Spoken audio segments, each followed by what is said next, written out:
बुद्ध कहते हैं कि मनुष्य में संकल्प शक्ति होना बहुत ज़रूरी है। इससे पृथ्वी, जल, वायु, अग्नि से लेकर बड़े से बड़े चट्टान को भी नियंत्रित किया जा सकता है। गौतम बुद्ध ने अपनी कठोर तपस्या से दिव्य ज्ञान की प्राप्ति की। उनके अनमोल विचार जीवन बदल देते हैं। सांसारिक सुखों का त्याग कर गौतम बुद्ध ने गया के बोधि वृक्ष के नीचे बैठकर कठोर तपस्या की और इसके बाद उन्हें ज्ञान की प्राप्ति हुई। गौतम बुद्ध के विचारों और शिक्षा में जीवन के सूत्र निहित होते हैं।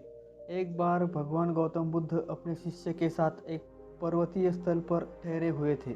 शिष्यों के साथ गौतम बुद्ध शाम के समय भ्रमण करने के लिए निकले। शिष्य और बुद्ध सभी हरियाली, पेड़ पौधे और पहाड़ों के खूबसूरत प्रकृति मनमोहक दृश्य का आनंद ले रहे थे।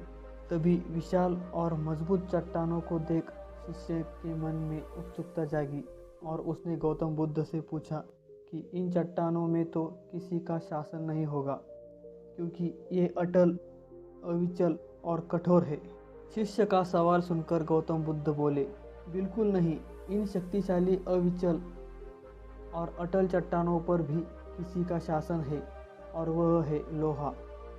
लोहे के प्रकार से इन चट्टानों को टुकड़े टुकड़े हो जाते हैं। यह सुनकर शिष्य ने कहा, तब तो लोहा सर्वशक्तिशाली हुआ। गौतम बुद्ध ने मुस्कुराते हुए बोला, नहीं, लोहा भी सर्वशक्तिमान नहीं है, क्योंकि अग्नि अपने ताप से लोहे को पिघला सकती है और इसका रूप परिवर्तित कर सकती है। शिष्य गौतम बुद्ध को धैर्यपूर्वक सुन रहा था। वह बोला, तब तो अग्नि सर्वशक्तिमान है। बुद्ध ने फिर से वैसे ही उत्तर दिया। बुद्ध बोले, नहीं, अग्नि भी सर्वशक्तिमान नहीं है, क्योंकि जल अग्नि की उष्णता को शीतलता में परिवर्तित कर देता है और इस तरह के धधकती अग्नि भी जल से शांत हो जाती है। गौतम बुद्ध का जवाब सुनते ही शिष्य फिर से कुछ सोचने लग गया। बुद्ध शिष्य के मन में चल रही उत्सुकता को समझ गए थे। उसकी जिज्ञासा अब तक पूरी तरह से शांत नहीं हुई है। अब शिष्य फिर से सवाल करता है।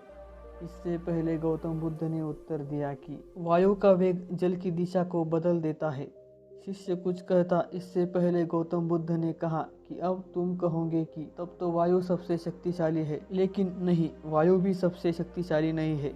इस संसार में सर्वशक्तिशाली है मनुष्य की संकल्प शक्ति।